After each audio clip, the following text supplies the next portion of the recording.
नमस्कार, आप देख रहे हैं न्यूज़ जरा हटके। भारतीय जनता पार्टी ने नगर निगम में अपना ये जो उसका 17 साल का कुशासन था उसका दौर ख़त्म होने से पहले, क्योंकि अब उनका अंतिम महीना है, ये भ्रष्टाचार के नए नए तरीके खोजने शुरू कर दिए हैं। और अभी लेटेस्ट तरीका जो भारतीय जनता पार्टी ने नगर निगम को और नगर निगम के बहाने लोगों को लूटने का इजाद किया है वो है डिजिटल क्लासरूम बनाने के नाम पर धोखाधड़ी। पहले भारतीय जनता पार्टी अपने बड़े बड़े नेताओं के करीबी कार्यकर्ताओं के नाम पर एक एनजीओ बनाती है। उस एनजीओ का नाम है ड्रॉप इन ओशियन। इस ड्रॉप इन ओशियन के इस ड्रॉप इन ओशियन में जितने भी कार्यकर्ता हैं वो सब बीजेपी के कार्यकर्ता हैं। सब के सब मिलके एक एनजीओ बनाते हैं और फिर नगर निगम के सरकारी स्कूल जो नगर निगम के अधीन आते हैं, पहली से 5वीं तक के बच्चों को पढ़ाने का काम जो नगर निगम के था, उनको डिजिटलाइजेशन करने का एक प्रोजेक्ट बनाते हैं।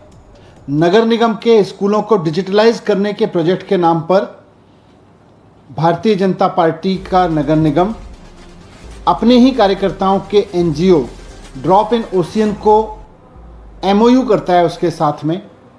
और उस एमओयू के बाद उसमें एमओयू में कहा जाता है कि ये एनजीओ सीएसआर का पैसा लेके आएंगे और स्कूलों को डिजिटलाइज करेंगे।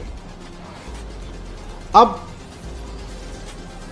देश भर में एनजीओ से सीएसआर का पैसा लेने का कोई गलत बात नहीं है, करते रहते हैं, लेकिन ये देश में किसी भी सरकार का पहला ऐसा प्रोजेक्ट है जो एनजीओ को दिया गया कि ये एनजीओ सीएसआर का पैसा लेके आएगी और फिर नगर निगम कहता है कि हमारे अफसर सीएसआर का पैसा इस एनजीओ को दिलवाएंगे। नगर निगम बाकायदा अपने सीनियर अधिकारियों की, डिप्टी कमिश्नर लेवल के अधिकारियों की एक कमेटी बनाता है जिसमें deputy commissioner, assistant commissioner, deputy director education, इस तरह के अधिकारियों की एक कमेटी बनाई जाती है कि आप सीएसआर का पैसा लेके आओ और इस एनजीओ को दिलवाओ। ये देश में पहली बार हुआ है। पहली बार इस तरह का नायाब तरीका निकाला है भ्रष्टाचार करने का कि पहले एक एनजीओ से सीएसआर के लिए करार कर लो और फिर उस एनजीओ को पैसा दिलवाने का काम हमारे सरकारी अफसर करेंगे, डिप्टी कमिश्नर साहब करेंगे, असिस्टेंट कमिश्नर साहब करेंगे, डिप्टी डायरेक्टर एजुकेशन करेंगे एनजीओ को सीएसआर दिलवाने का काम। और वो एनजीओ भी कौन है? एनजीओ का नाम है drop in ocean. Bharatiya Janata party के प्रदेश अध्यक्ष आदेश गुप्ता जी के करीबी कार्यकर्ताओं की ये टीम है जो इस एनजीओ के रूप में काम कर रही है। मैंने आज दिल्ली सरकार से, रजिस्ट्रार के यहाँ से, इस एनजीओ का कोई अस्तित्व नहीं है। ये एनजीओ कहाँ क्या काम कर रहा है कुछ नहीं पता, इसकी कोई डिटेल नहीं है, कोई इस एमओयू में उसकी कोई डिटेल नहीं है कि इसने अब तक कितने महान काम किए हैं, सीएसआर से कितने महान काम किए हैं, कुछ नहीं लिखा हुआ। बस एक एमओयू साइन किया गया कि ये सीएसआर का पैसा लाएगी। इसमें यह भी नहीं लिखा गया कि अफसर दिलवाएंगे सीएसआर का पैसा, लेकिन उसके बाद अफसरों की एक कमेटी बना दी गई कि ये अफसर अब एनजीओ को सीएसआर का पैसा दिलवाएंगे। वो अफसर अब मार्केट में व्यापारियों को धमका रहे हैं, इस एनजीओ को पैसा दो, इस एनजीओ को सीएसआर का पैसा दो।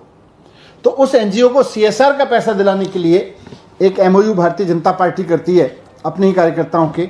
फिर जब आज मैंने रजिस्ट्रार के यहाँ से इस एनजीओ के बारे में पता किया कि ये एनजीओ है क्या, कहाँ से आया एनजीओ, तो मुझे हैरानी हुई कि इसमें 8 नाम जो लिखे हुए हैं, 8 के 8 भारतीय जनता पार्टी के अध्यक्ष, प्रदेश अध्यक्ष आदेश गुप्ता जी के करीबी भारतीय जनता पार्टी के कार्यकर्ता हैं।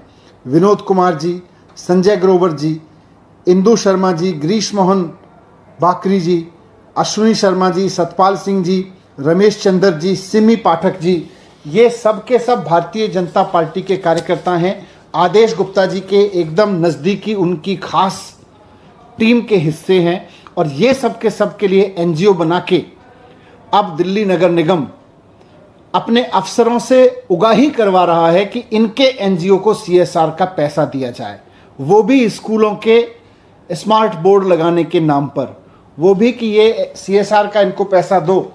तो भारतीय जनता पार्टी को मैं कहना चाहता हूं कि अब जनता आपसे थक चुकी है। 17 साल में आपने पूरी दिल्ली को भ्रष्टाचार का कूड़ा घर बना के रख दिया है।